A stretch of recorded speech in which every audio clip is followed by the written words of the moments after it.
How to Say No, Stand Your Ground, Assert Yourself, and Make Yourself Be Seen Without Guilt or Awkwardness. Written by Patrick King, narrated by Russell Newton. Imagine a couple is planning their wedding. Because both come from big, close families, everyone gets involved in the plans, and soon every parent, aunt, uncle, cousin, and distant relative is weighing in with their opinion on how things should be done. The engaged couple, wanting to be nice and show how appreciative they are for all the help they're getting, accept more and more interference, saying yes to every new person added to the guest list despite their reservations. They hold their tongues when people ignore their wishes or steer things in a different direction. You probably already know how this story ends.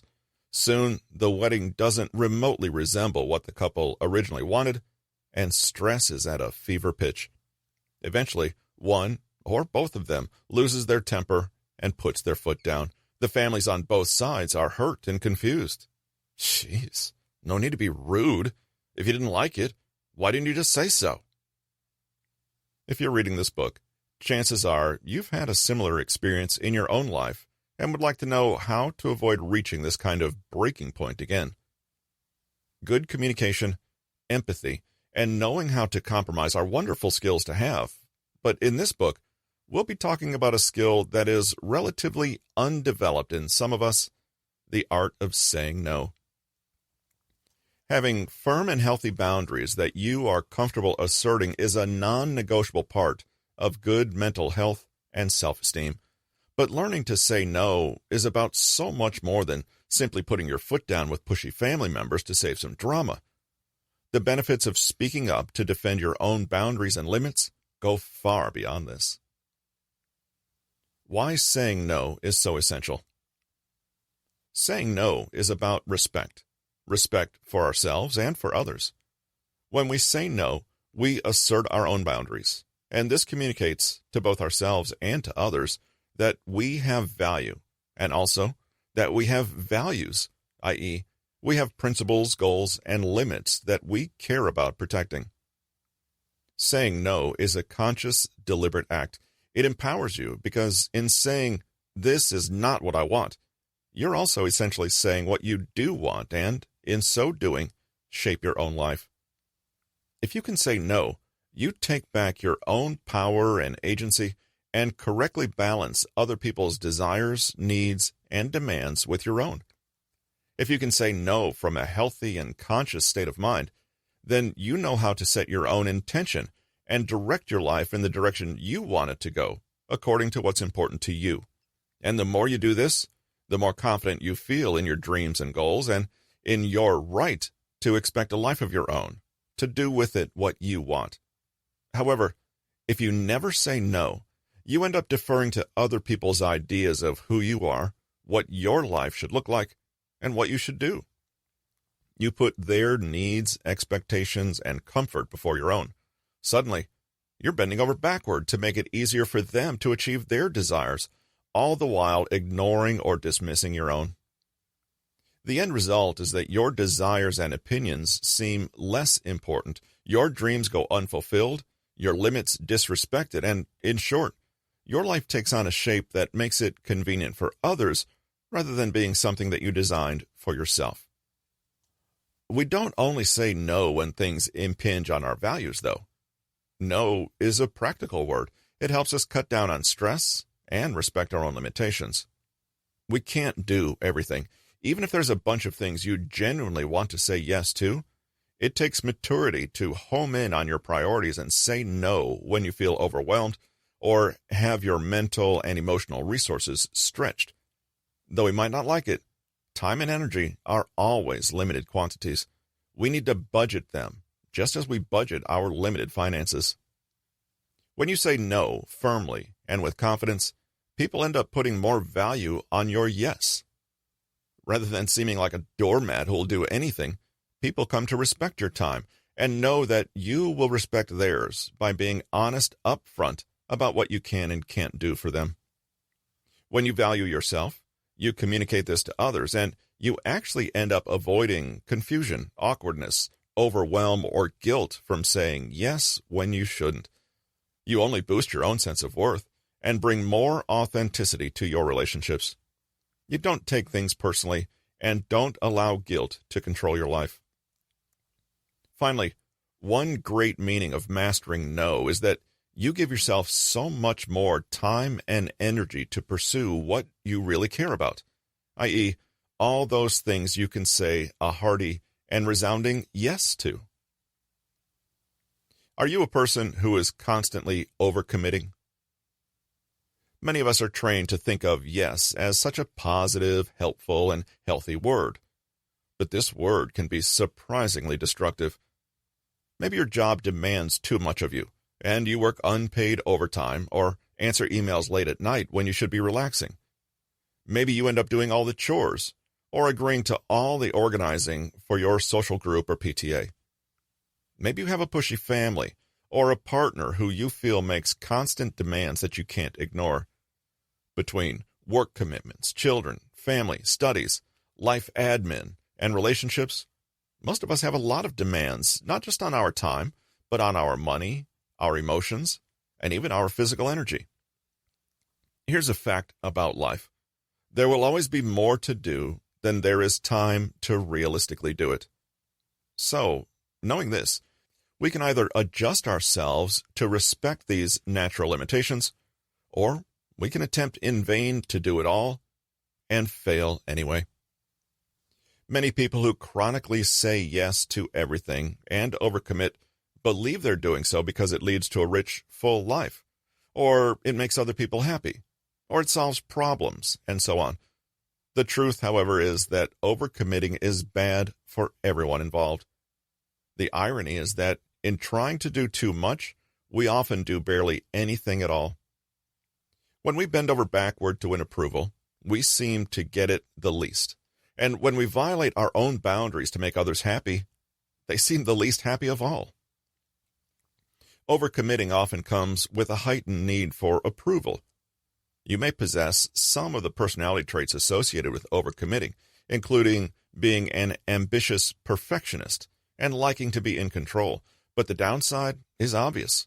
No matter how much we might pretend we're superhuman, at some point our energy does run out, leaving us exhausted or even with a few health complaints. It's a bitter irony. In trying to be perfect, we're often forcefully confronted with our own limitations, or even with outright failure when we push ourselves too far. In trying to impress others, we take on so much that we can't help but disappoint them or let them down when we can't juggle as much as we thought we could. And when we chase that feeling of being omnipotent and able to take on anything, we can quickly find ourselves feeling sick and burnt out, our body almost forcing us to stop and take a break. Chronic overcommitting, i.e., failing to say no when we should, can be linked with disturbed sleep, increased risk of heart disease and diabetes, and mood disorders like anxiety or depression. Your body responds to the pressure by releasing stress hormones like cortisol into your system. While this boost ordinarily helps you through challenging or stressful times, when the situation goes on too long, these hormones can start to cause inflammation in your body, which invites all kinds of diseases, not to mention weakening your immune system and defense against stress in the future. When we never say no, we never stop, we never rest, we never give our hearts, bodies, and minds the opportunity to heal and repair. And when anything is run continuously with no time to recuperate, it incurs wear and tear and eventually breaks down. You may find your appetite is disturbed, as well as your libido. And if you're a woman, your hormonal cycles and fertility will be negatively impacted. Others may experience headaches, allergies, mysterious aches and pains, fatigue, digestive trouble, or even bad habits like overeating and substance abuse. Burnout is nothing more than your body reaching the end of its physical, emotional, and mental resources. You may have been producing cortisol at such high volumes for so long that your body basically can't do it anymore. The answer is not to take on more or to add another item The answer is not to take on more or to add another item to your to-do list called fix burnout. Rather, the challenge is to find ways to pull back, to build ourselves back up again, and to find balance. And there's one magical word that helps us do that: no. But if this word is so great, why do we seldom use it? Why we struggle to say no. Granted, this would be a very short book if all it took to be better at saying no was simply being told you should say no more. Most of us know full well that intellectually understanding the value of saying no and actually saying no are two quite different things. This is why it's so important to dig deep into this issue and get a genuine grasp on why we are currently finding it difficult to put down healthy boundaries and moderate the demands of our time, energy, and emotions. Think about the last time you didn't say no when you could have or should have. Why didn't you say no? Maybe you felt guilty. But guilty about what? Where did that guilt come from, and what's it all about? This is what we'll be exploring in this chapter. There are many different explanations for why we find it hard to put our foot down. That's why it's important to understand your unique reasons before considering any potential solutions, since the success of any solution will depend on how appropriate it is for the problem we actually have. Reason 1, you want people to like you. Let's cut to the chase. Many of us say yes when we mean no because we want to appear to be a particular kind of person. We say yes to extra work because we want to appear to be dedicated and committed to our jobs. We say yes to helping out at the food bank because we want to appear to be selfless and community-minded. We even say yes to going on that second date because we want to appear easygoing and friendly. Nobody likes a wet blanket who lets the team down, right? So you say yes when you don't really want to. Maybe there's a part of you that wants to appear busy and in demand. Maybe you're a little flattered that your attention and energy is required, and you like being a person who is sought out in that way. Of course, it's also a perk when you get to do things your way rather than letting someone else take responsibility for it. There's the control again. If we dig deeper, though, this reason comes down to nothing more than this: we want others to like us. We imagine the person we want to be and behave as we think they would: friendly, accommodating, helpful, hardworking. We feel that people will respect and like us more if we agree to their demands and help them. Humans are social creatures, and this is a natural impulse. But in those who overcommit, it can get out of hand. Reason 2, you're afraid that you'll miss out on something if you say no. Sometimes we say yes because we want to be the kind of well-liked people we believe say yes. Sometimes we just say yes because we're afraid of what will happen if we don't. Our boss might offer us a stressful opportunity that might not come around again if we say no now. Maybe we worry that saying no will affect our prospects or make us less in demand when clients perceive us as unreliable or unwilling to help. This applies to personal relationships too. How many people have committed to one another simply because they felt that unless they demonstrated some willingness, they might lose their partner or jeopardize the relationship? Friends, family, or romantic partners may communicate an unspoken rule to us: if you say no, all hell will break loose. So we bend ourselves out of shape to avoid risking losing them or making them feel bad. Finally, we can also find ourselves saying yes, not because we sincerely mean it, but because we have that notorious FOMO, fear of missing out. We imagine everyone else is out there living life to the fullest, and unless we say yes, we're wasting our chances for happiness. It's an enormous pressure when you think about it. Reason 3, you genuinely care. Parents can often exhaust themselves saying yes all the time because they genuinely care about their kids and want what's best for them. They put their needs second, if they consider them at all, and do whatever it takes to make their kids happy. Consider someone who quits their job to become a full-time carer for a sick spouse, or agrees to wake up in the middle of the night to go help out at an emergency at the animal shelter. Of course, there's nothing wrong with wanting to help, to do good in the world, to care for those we love, or to try to make a positive difference to others. It's a wonderful thing to see suffering in the world and work to reduce it. If we imagine that our saying no would hurt someone we love, it's natural to say yes to prevent it. This reason can be the hardest of all, because it asks us to do the difficult work of weighing up our own needs against those of others. We'll consider this in detail later on, but being a martyr or setting yourself on fire to keep others warm is not a sustainable life strategy. Reason 4, you feel you have to care. Finally, let's look at what might be the most common reason behind overcommitting, believing that it's simply not nice to say no. This is subtly different from the other reasons. We might agree to something because we genuinely want to do it, or because we want the effect that it will create, i.e., us being liked. But many of us are saying yes simply because we feel we should. What's behind this should? Our beliefs, values, and principles inform everything we do, and they come not only from within us, but from our family experiences and our cultural programming. We may have an unexamined narrative that says, for example, when someone offers you food, you say yes, no matter what. This is not kindness exactly, but rather the awareness of obligation, convention, and politeness. There's a little of reason, too, mixed in here. We may fear that if we don't say yes, we'll have to endure the negative consequences of feeling like bad people, i.e., guilt.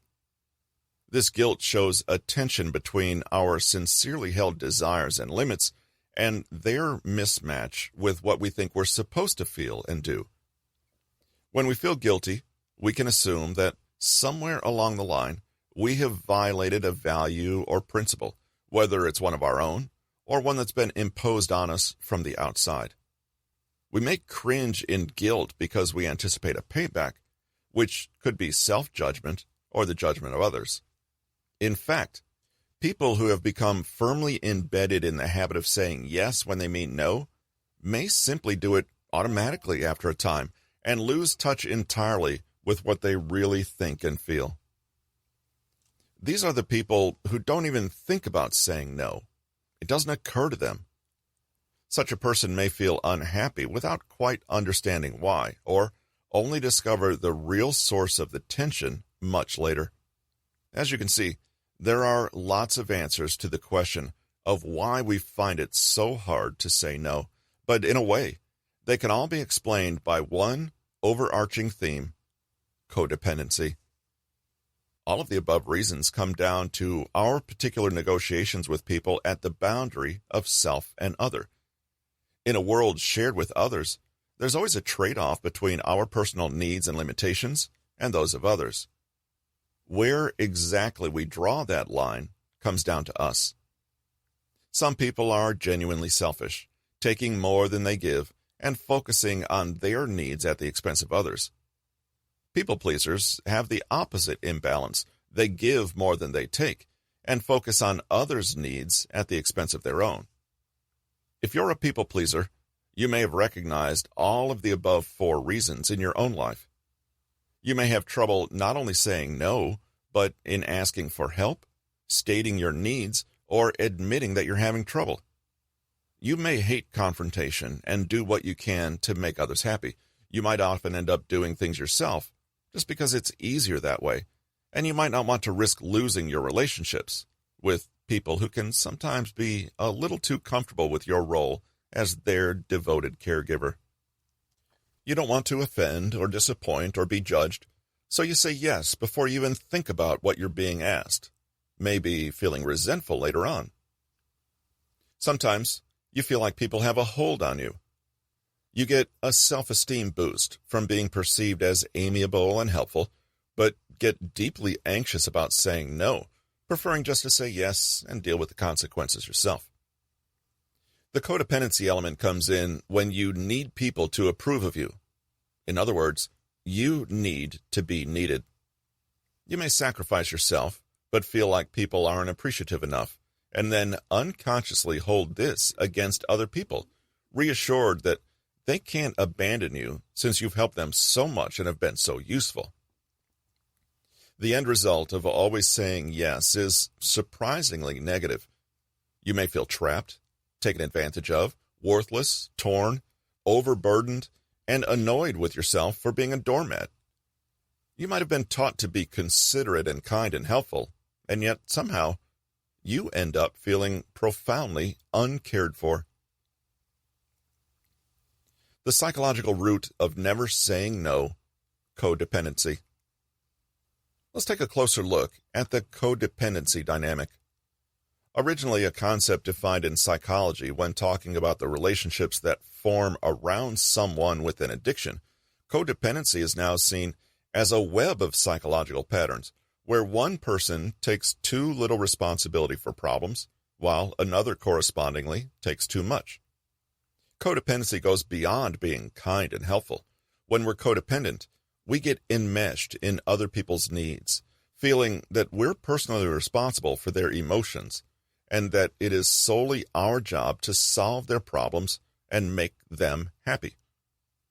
While compassionate help is one thing, codependency can turn into enabling and playing the rescuer to people, ironically disempowering them and making it likely that they depend on you more with time rather than less. Without proper boundaries and the ability to say no, you build a relationship on obligation, entitlement, dependency, and distorted duties. Codependency feels bad for both parties, but if you're reading this, it's likely you are the overcommitted and over-responsible part of the dynamic. Codependency can be difficult to see in ourselves because we like to think that we're acting rationally or doing what's best for the other person. We might not have a clear and honest understanding of our motivations, but if you are constantly feeling uncomfortable with demands and obligations on you, if you feel literally unable to say no, if there is anxiety or blurred boundaries around your relationships, or if you often feel taken for granted, then codependency might be an issue for you. We will look at exactly how to draw better boundaries later on in this book, but for now, it's worth noting the fundamental core belief that lies at the root of codependency. This core belief is, I can take the emotions of another person and change them. Or, put another way, I'm responsible for another person's emotions. We can compare this to a healthier form of compassion, which says, I can always love, empathize with, and support others, but I can't live their lives for them. When we have healthy boundaries, we know which feelings belong to us and which belong to others. We know that we can control our own actions, but cannot control others. We know that we're responsible for ourselves and that others are their own responsibility. When we show codependence, however, we get tangled up with other people in ways that are unhealthy for both. The classic example is a wife whose husband drinks. Imagine he gets very drunk, then lashes out, breaks things, and threatens people, including her. When he sobers up, he pretends it never happened, or blames her, or complains that she should have done more to stop him. One day, he is arrested on drunk and disorderly charges, and he asks her to bail him out of jail with all of her savings. She can't say no. Who else will rescue him? She makes excuses for his bad behavior, even unconsciously enjoying the fact that she is his only defender and helper.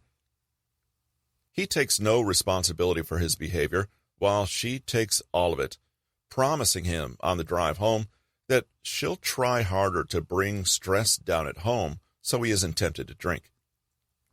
A few days later, when he asks her to buy a few bottles of wine, she can't say no either. the cycle starts again. She tells others that he makes her life miserable, but the truth is that she never considers leaving him and, in an unhealthy way, enjoys being the virtuous rescuer. Doesn't she like feeling so needed? Now, this is an extreme example, but we've all been guilty now and then of the same dynamic. We play the long-suffering martyr or take on emotions or worries that aren't strictly our responsibility. The trouble with codependency is that it just doesn't work. We can't save others from the consequences of their actions. We can't make someone feel a certain way, and we can't live anyone's life for them. There are many reasons we may fall into this kind of relationship pattern. The big one? Fear. Fear of what? Of rejection, disapproval, or anger. Fear of losing control and something terrible happening. We might fear the loss of a relationship, criticism from others, or simply feel unwilling to face up to an uncomfortable or unpleasant truth. Saying yes all the time comes to act like a protective shield, keeping our insecurities at bay and keeping us in control. It's more likely you'll need this external approval when your inner self-concept is shaky. You may need to feel useful, helpful, and needed to feel worthwhile as a person, or feel that if you don't bend over backward, you'll lose what's important to you. So rather than reaching out to loved ones in a spirit of compassion and sincere affection, we do so from a place of guilt, shame, and fear. A father might never have the courage to set financial limits with his grown children because he's afraid that if he does, he'll lose their love. This is because, deep down, he doesn't feel confident and secure in himself beyond his ability to provide money. A woman may constantly agree to cook for family holidays despite the stress because she feels judged by her husband's family, who preferred his ex-wife. She feels pressured to say yes to whatever they demand so she won't be negatively compared to the ex. Another big driver of codependent behavior is a sense of misplaced trust. What this means is that we mistakenly assign others the task of giving our lives fulfillment, purpose, and value, while that is, in fact, our job. Of course, human beings will always have a degree of attachment and dependency on other human beings, but this is normal and healthy. But when we allow other people's actions, feelings, and thoughts to define us, we're disempowered.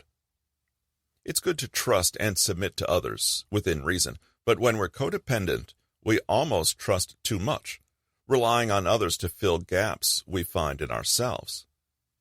Some codependent relationships have a transactional quality, i.e., if you take care of me this way, I'll take care of you in that way, and we'll be together forever, because we both can't live without the other. Consider a lovesick teenager who makes their life's happiness completely dependent on the object of their affection returning their love. It's as though nothing else matters. They will only consider themselves worthwhile if the other person approves of them. This is a person who believes their happiness lies outside of them. They can never be happy unless someone else approves of them, gives them attention, or needs them.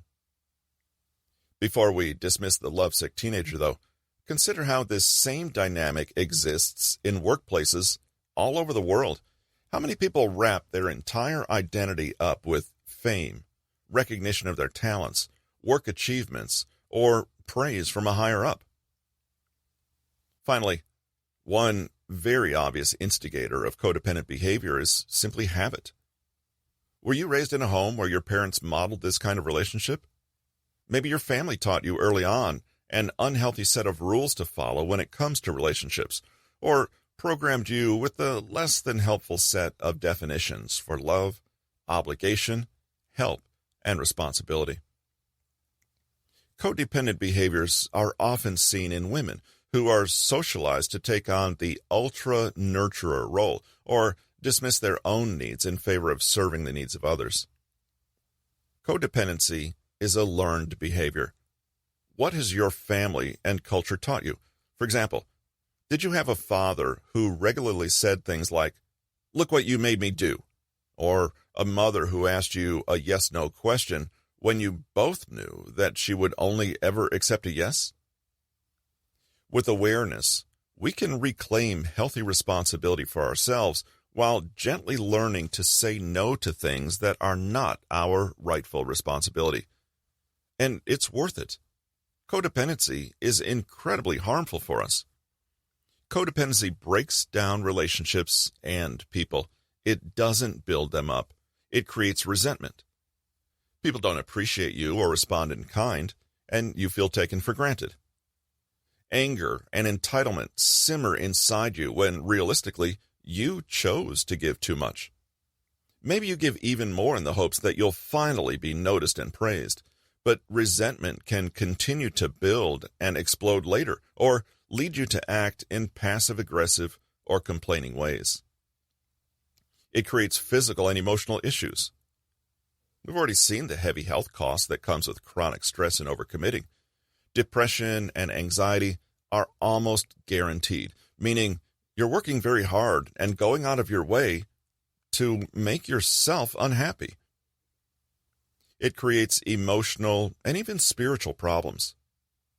Disconnecting from your own needs and limitations makes you miserable and destroys your inner sense of worth and purpose. Unaddressed issues around shame, self-worth, and fear will go along controlling and jeopardizing your life until you work through them consciously.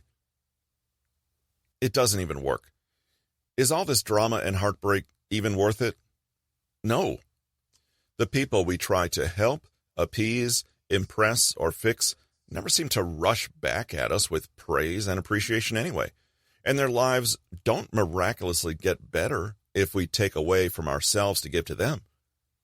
It's tempting to think that somehow all of this sacrifice and self-negation is a grand and noble price to pay, but this is an illusion. The best and healthiest relationships are between people who love one another and also love themselves. Takeaways. Saying no is an essential skill for well-being, since without it, we cannot defend our boundaries. Saying no is a big part of having strong self-esteem and self-worth and helps us conserve our mental, emotional, financial, and even physical resources.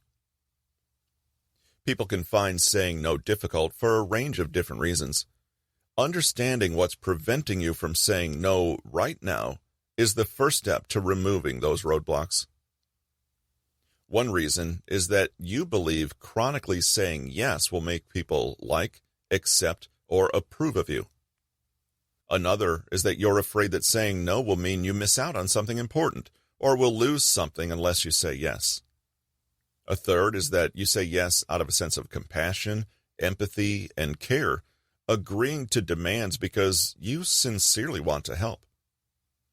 A fourth reason is that you feel compelled or obliged to say yes, even though you don't genuinely want to, out of a sense of guilt or duty about what you should do. You may fail to say no for a mix of these reasons, but ultimately, each speaks to a dynamic of codependency. Codependency is an unhealthy enmeshment where one party takes too much responsibility and another too little. If we have problems with saying no, we may buy into the codependent belief that we're responsible for other people's emotions and happiness. We need to detach from these core beliefs because they damage our relationships, allow our boundaries to be violated, create resentment and conflict, and ultimately, they just don't work. In reading the previous chapter, some ideas and thoughts might have stood out to you as particularly relevant in your own life. Why do you find it difficult to say no? What is stopping you from saying no? Or, on the other hand, what compels you to say yes when you don't really want to? In this chapter, we'll be looking at how mindset matters. The way that you look at things changes what you see. Your mindset is a story you tell yourself, a filter you look at life through, and a set of core beliefs and values through which you interpret everything. From inside one mindset, saying no is a selfish, dangerous act that won't go unpunished. From inside another mindset, It's just an ordinary act of everyday self-care. If you believe that you are fundamentally worthless, you may be tempted to constantly act in ways that prove or earn your value to others.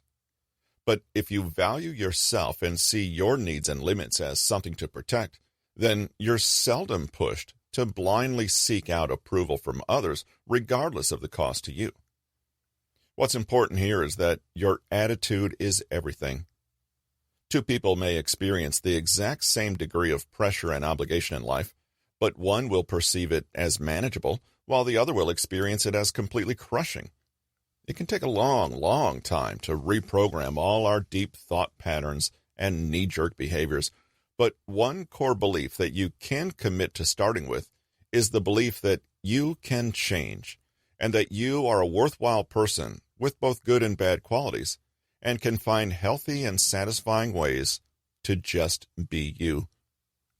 Believing in your own self-worth will give you resilience and the courage to make changes. It will allow you to speak up for yourself and realize that your needs are worth being acknowledged and addressed too.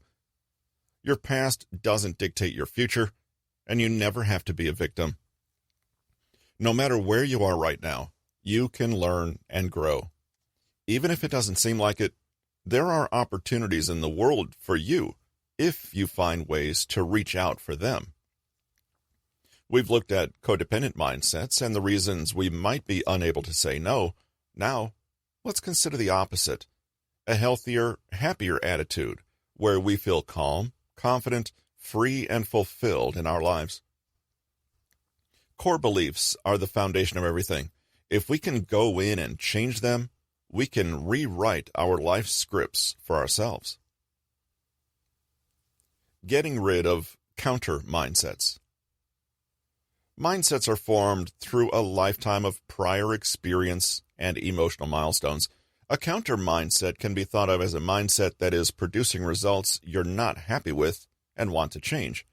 In our case, counter mindsets are those that allow our boundaries to be violated and have us acting to undermine our own desires and limits as we prioritize those of others. We can't just switch mindsets overnight. But what we can do is become aware of the mindset we do have and gradually work to replace it with something better. The following are 3 powerful mindsets that go against the ones you may already have inbuilt, i.e., those attitudes and beliefs that lead you to say yes to things that are harmful for you. Let's look in detail at the inner dialogues through which these mindsets play out. Saying no doesn't make you a bad person. We encountered this idea with reason 4, i.e., you feel you have to say yes because otherwise you'll be a bad person. Your inner talk might go like this: do this, or Y will happen. For example, say yes, or they'll think you're selfish. Agree to go, or they'll never invite you again. Say you don't mind, or you'll come across as rude and they'll reject you. These if-then conditional statements are a clue you have a counter mindset working against you. The assumption is, it's 100% unacceptable that I should hurt anyone's feelings, disappoint anyone, or appear unkind. The inner narrative says, I can't bear it if someone thinks badly of me, and so, therefore, I should do whatever I can to avoid this happening. But the next time you hear yourself engaging in this self-talk, it might be so automatic that it's hard to catch at first. Pause and challenge yourself. Is it really true that people will reject you? And even if they did, is that really the end of the world? Is it your responsibility to make sure that others never experience bad emotions? Where did you get this idea from?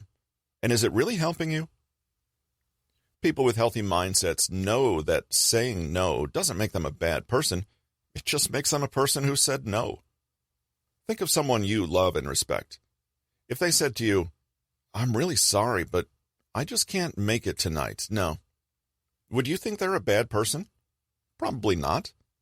Even if you were a little irritated, it doesn't mean they've done anything wrong or weren't entitled to say no.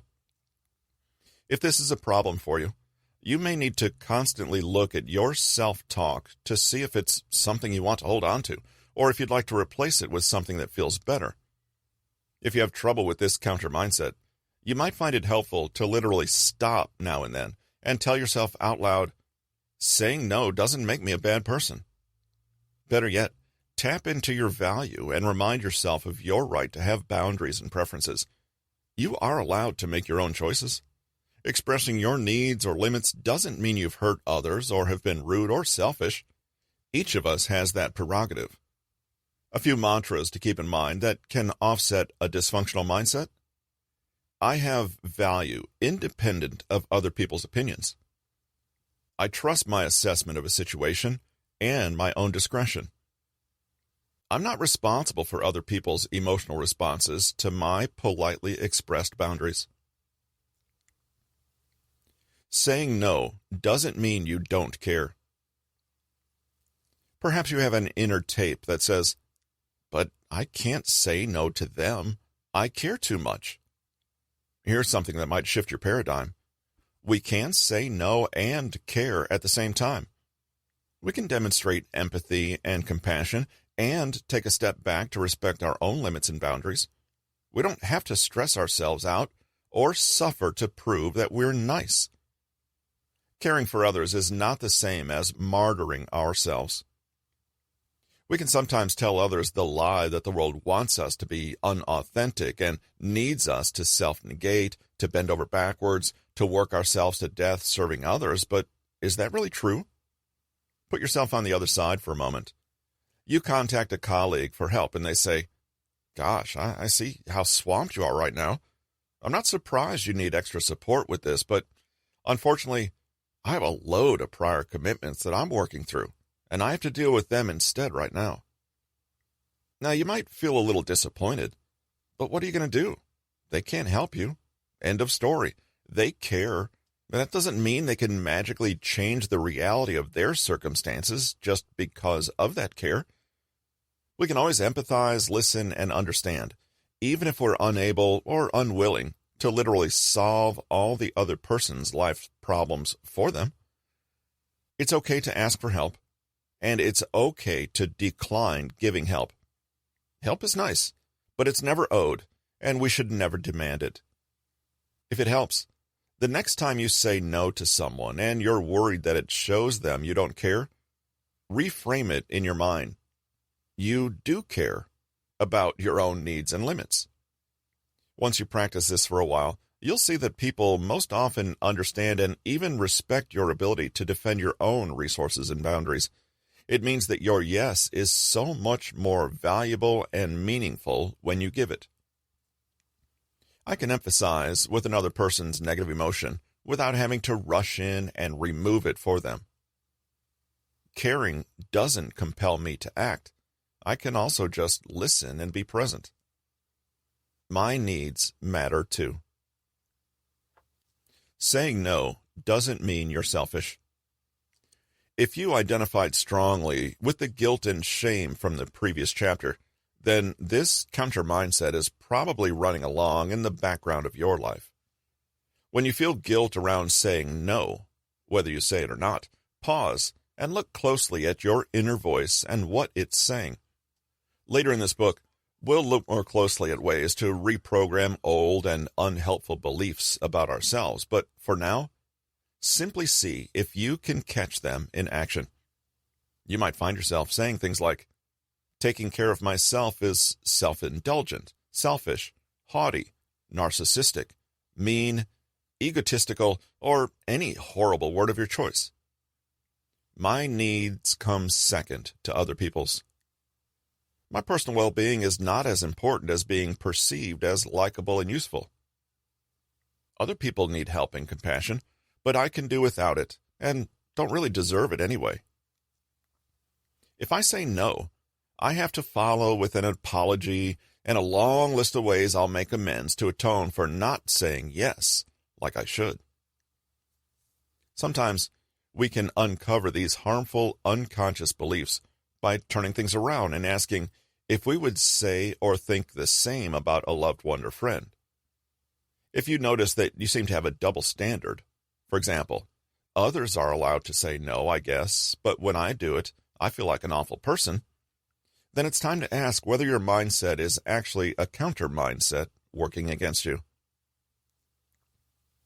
Change strategies for counter mindsets. Knowing what we need to change and why comes before we figure out how to change. Here, we're going to consider some proven, targeted strategies you can use in your own life to address the specific counter mindsets we've explored in the previous section. Saying no makes you a bad person. Saying no means you don't care. Saying no means you're selfish. Each of the above beliefs is a roadblock that gets in the way of saying no and establishing healthy boundaries for our own well-being. There are countless ways to overcome mindsets more generally, but we'll focus on strategies that specifically address these common mental models, attitudes, and core beliefs. Anytime we want to change a mindset, however, no matter what it is, we need to remind ourselves of a few necessary ingredients. We can change no matter what our past looks like.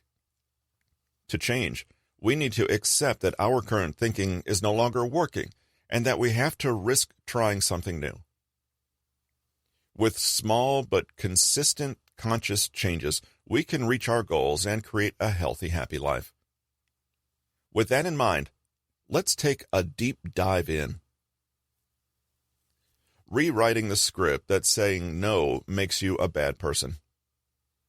Picture Annabelle, who's called a big softy by her family, and who seems completely incapable of saying no to anyone who asks for a little help, or a lot of help. Annabelle's adult children regularly drain her savings when they need bailing out of the latest life emergency. She gives them everything, washes their laundry, sends them home with food and gifts. Annabelle has many friends who seem to forget their wallets at home when the bill comes, and Annabelle pays. In fact, at the charities that Annabelle works at, there are at least 4. The organizers know to go to her first when money is needed. Annabelle never says no. The story that she likes to tell herself with these actions is that she is ultra generous, kind beyond reproach, even saintly. The problem? Annabelle doesn't have the money to spend. Her loose financial boundaries mean she frequently fails to budget for her own needs, finds herself unable to pay for essentials, and then is so mortified she can't bear to ask for help.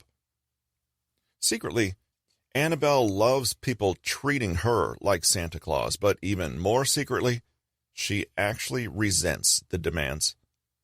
People never seem to be as grateful as she hopes, and in fact, may seem a little too comfortable with her generosity, forgetting to say thank you at all, or just assuming she'll give without second thought.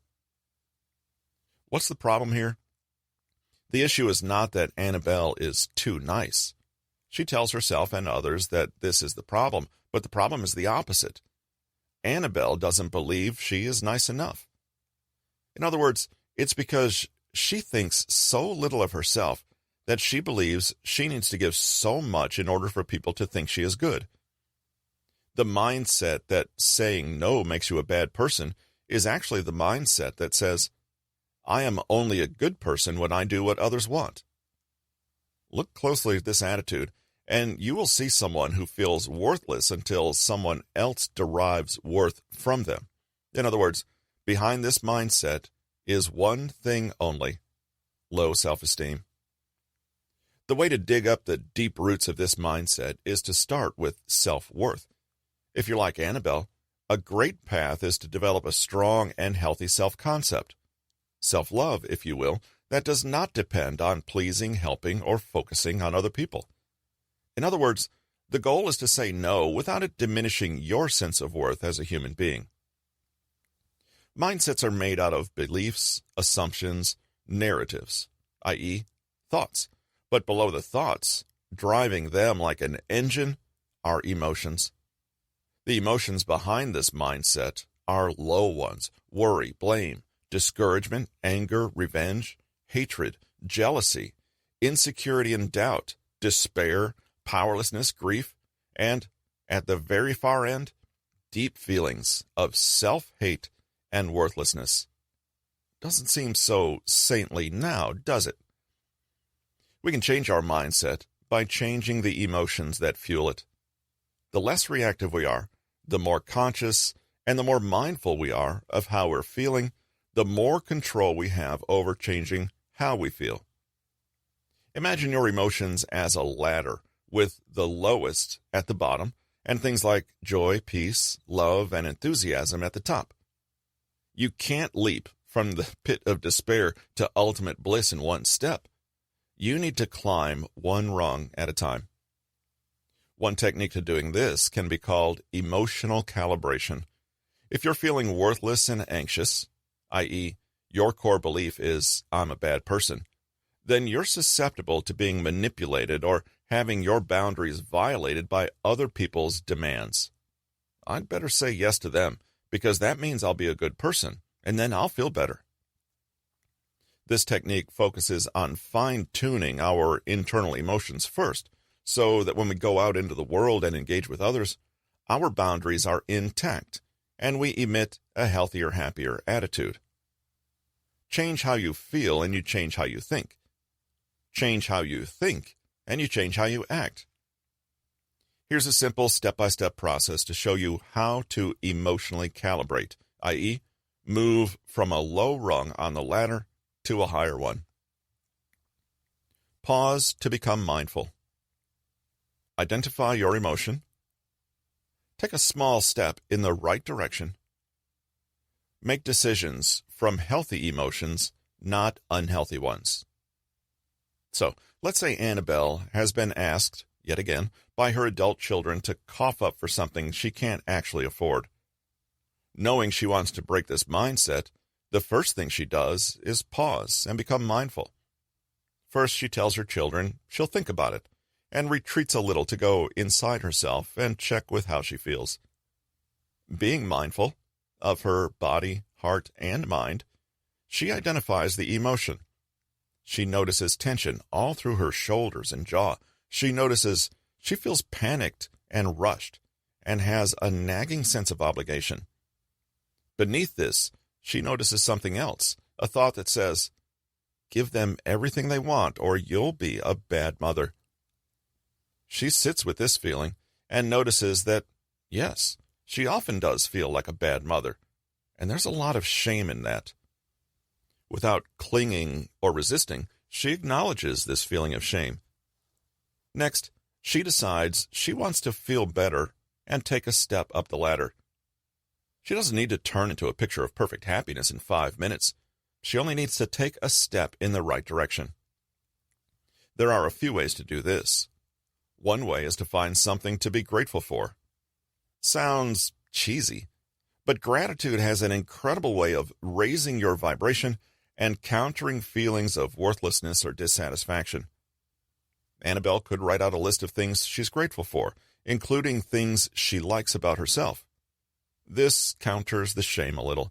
She writes, I'm grateful that both my children are doing well at college, and notices that reminding herself of this counteracts the idea that she's an awful mother who has failed her kids. When doing this yourself, imagine climbing slowly up the ladder. Follow what feels good. Another way to inch up the emotional ladder is to have a little fun. Annabelle could distract herself with a favorite comedy film or do something lighthearted with a friend. When she returns to the issue of her children, she might be surprised to see how many rungs up the ladder she's moved, and how she now feels far less responsible for them. Nobody can tell you what things will move you up the ladder. That's for you to decide, but take a small step, and if it feels better, keep going. Indulge in a little self-care. Remember a compliment someone has told you, take a break, pick up an old interest, or speak to someone who makes you feel good. Now, the final step can be attempted. Make a decision from a healthy state of mind. After Annabelle takes some time to think about it, she not only considers the rational aspects of her children's request, but she has time to calibrate emotionally. When she's ready to speak to them again, she's no longer speaking to them from that sense of shame, I have to say yes to be a good person, but from a healthier sense of self-worth. I'm already a good person. She tells her children that, no, she can't afford to pay this time, and she thinks it will be better for them to take financial responsibility for their own mistakes. She can do this with love, but firmness. You can do the same by pausing, identifying your emotions, making small improvements in that emotion. Try journaling, mantras, self-care, distraction, or whatever works for you, and then responding to the request from higher up on the ladder. As a general rule, give yourself the gift of delaying important decisions until you can be sure you're making them from a good place, emotionally speaking. Rewriting the script that saying no means you don't care. Annabelle's yes came from shame and feeling like a bad person. But Mike says yes in a different way. He really does care about people and has always seen himself as a kind, empathetic, and considerate human being. While Annabelle's inability to say no manifested in the form of non-existent financial boundaries, Mike's inability shows itself as overly porous emotional boundaries. Mike is a bleeding heart who feels things deeply. He cares about the plight of the disadvantaged and the oppressed. He is a passionate political activist who cannot hear about the pain of someone else without feeling a little of it himself. Mike is frequently upset about a wide range of injustices and fights the good fight against bigotry, ignorance, inequality, environmental calamity, political corruption, human rights violations, you name it. You can guess the problem. Mike's nerves are absolutely frazzled. He is an insomniac with a migraine problem. He's depressed and anxious and carries the weight of the world on his shoulders, feeling apathetic and sad most days. Mike is overwhelmed and spiritually exhausted, touched to the core by the unacceptable things he's witnessed in his volunteer work. It affects his relationships. People find him too intense and a bit of a downer. And his health. He's on antidepressants and has a nasty drinking habit to self-medicate. It might not look like it at first, but Mike's problem is his inability to say no. He can't say no to the endless depressing stories on his news feed and keeps scrolling. He can't say, no, that's enough demoralizing news for today. I'm going for a walk. While Annabelle's mindset was primarily driven by an emotion, Mike's mindset is underpinned by a set of thoughts and beliefs which go like this. If there's a problem, I have to fix it. If I care, I should do something about it. Suffering is unacceptable, and I can help. I can't stop until the problem is solved. You can see why Mike is burnt out. There is never an end to the suffering in the world. No matter how much you do, there's always more to be done. Always another injustice. Always another problem. It might sound silly if he said it aloud, but Mike probably does think unconsciously, it's my job to save the world, and I can't rest until I do. Mike believes that if you care, you need to act. If you don't act, it means you don't care. This isn't true. Mike is principled and compassionate, but his core beliefs are not helping him because the result is that his well-being suffers. Just like Annabelle can work to gently adjust her emotional state, Mike can work to rewrite the maladaptive beliefs and thoughts that are keeping him miserable. He can follow this process, which is quite similar to Annabelle's. Pause and become mindful. Identify the underlying thought or belief as well as its effect. Gently challenge this thought and replace it with something healthier. Make decisions from healthy core beliefs, not unhealthy ones. Let's see how this could play out. Let's say a friend of Mike's recommends a documentary film for Mike to watch, some grisly, heartbreaking piece about child labor in India that won some important awards. Not a fun, relaxing night in, that's for sure. Knowing that he needs to change his mindset, Mike's first step is to notice that there is a new demand on his attention and energy. Granted, his friend is not literally asking or forcing him to do this, but sometimes our most pressing and irresistible demands come from things as innocuous as smartphone notifications. Mike pauses and becomes mindful. His friend has sent him a link to watch the film, but Mike thanks him and sets it aside. Should he watch it? He turns within to examine what he's thinking and feeling. He observes his inner mental chatter to see what mindset or program is running automatically in there. This film looks interesting, and it's in my field of expertise, he thinks.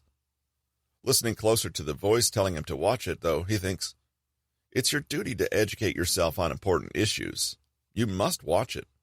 It's stressful, and will freak you out, and make you feel bad, but tough. If you don't watch it, you're just like those people who turn a blind eye to the suffering of others. Here, Mike digs in to identify the underlying belief and discovers it's this: if I don't help, it means I don't care. Next, he gently challenges this. Is it really true? There are a lot of assumptions here. Is it the case that watching a documentary actually helps anyone? Is it true that if Mike is concerned, he needs to put the full force of his energy and awareness onto this concern, even at his own expense? Is it really true that it's Mike's problem to solve?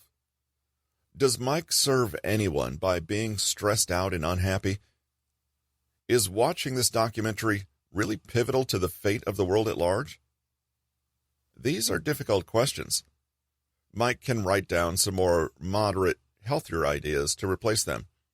He knows they're healthier and more moderate because they don't make him feel as bad and result in behavior that he prefers.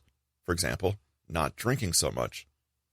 Instead of, if I don't help, it means I don't care, he can write down, I care, but I don't have to single-handedly solve this problem myself.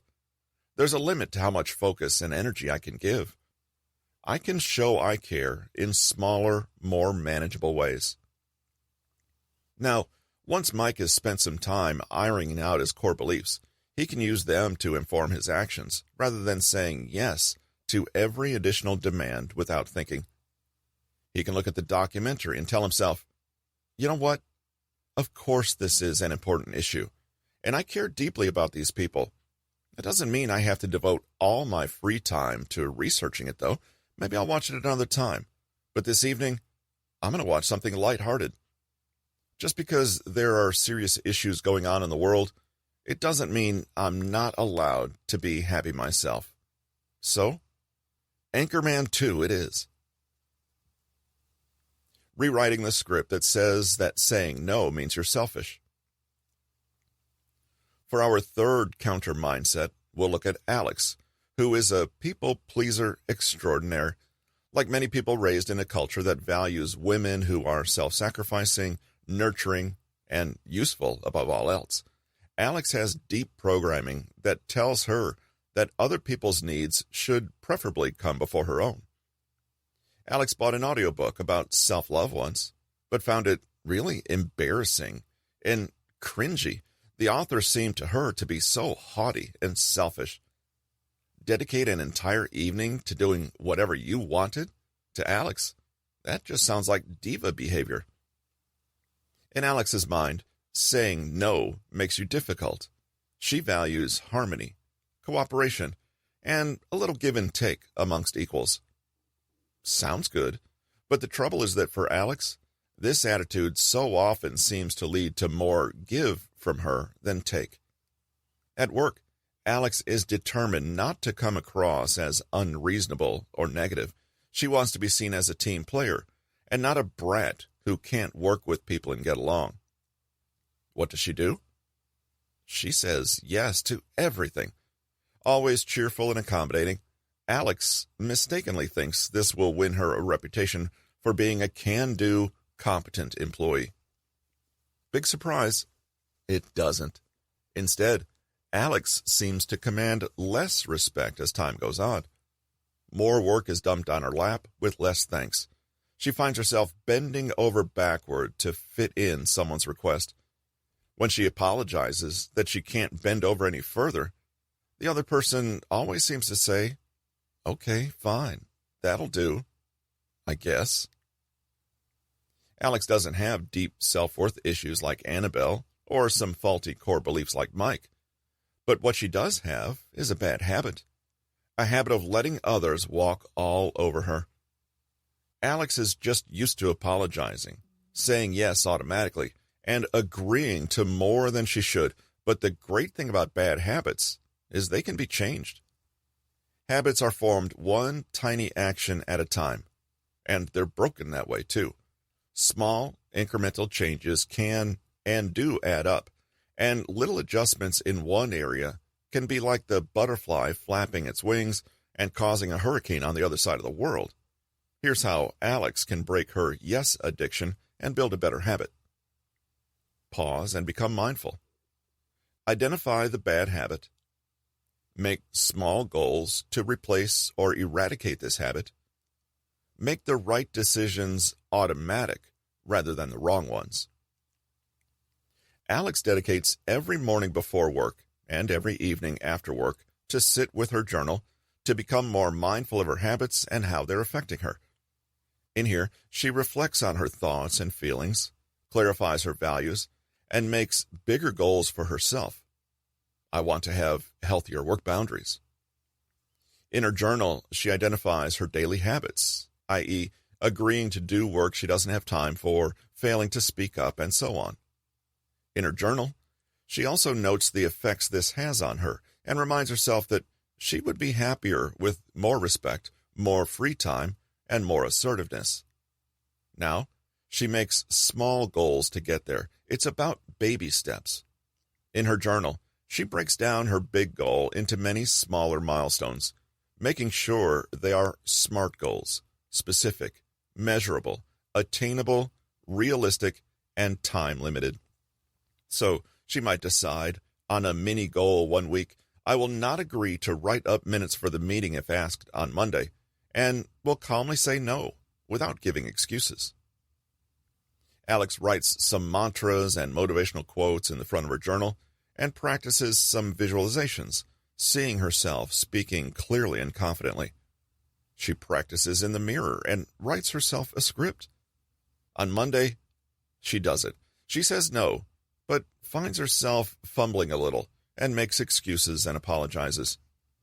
She comes back to her journal, getting better, but not there just yet. She sets another goal for next week and carries on. She keeps track of her improvement, bit by bit, day by day. She ramps up the goals in time, congratulating herself for small tasks accomplished, then moving on to the next. She's doing what Annabelle did, in a way, by climbing the ladder one step at a time. Now, whether your mindset change focuses on emotions, like Annabelle, or thoughts, like Mike, or habits, like Alex, the general process for making changes is similar. Become more mindful, make small and incremental changes in the right direction, then make decisions from your new mindset. In reality, your mindset may be a mix of all three of these. It's up to you to fashion an approach that will work best. If we are mindful first, we can consciously explore alternatives and make changes, and then try something new. From there, we're doing the hard work of evolving and can carry on adjusting as we go. Takeaways. Mindset is everything. Our attitude and worldview is like a filter through which we see reality. If we change our mindset, we change how we feel and how we act. A counter-mindset is a learned, habitual way of thinking that is not serving our goals. A counter-mindset may be behind our inability to say no and can play out in emotional, cognitive, or behavioral ways. To change any unhelpful mindset, we can follow a general procedure, pause and become mindful of what we're doing, identify the emotions and thoughts we're having, then take small, incremental steps in a different direction toward the alternative mindset we want to cultivate instead. From there, we can make decisions and act from an empowered, healthy position instead, i.e., say no. One common counter-mindset is the idea that saying no makes you a bad person. We can counter this attitude by using the technique of emotional calibration. We do this by gently raising our emotional vibration by practicing gratitude, journaling, mantras, or even distractions.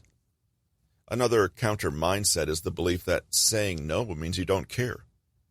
The faulty core belief is that caring compels you to act, and that if you have compassion, you cannot say no or put up a boundary. We can change this thought by writing down more balanced alternative thoughts and reverting to them until they become habitual. A third counter mindset tells us that saying no means we're selfish. We can challenge this by working on the level of habit and making small incremental goals that we work consciously toward changing bit by bit. This has been How to Say No. Stand your ground, assert yourself, and make yourself be seen without guilt or awkwardness. Written by Patrick King, narrated by Russell Newton. Copyright 2021 by Patrick King. Production copyright by Patrick King.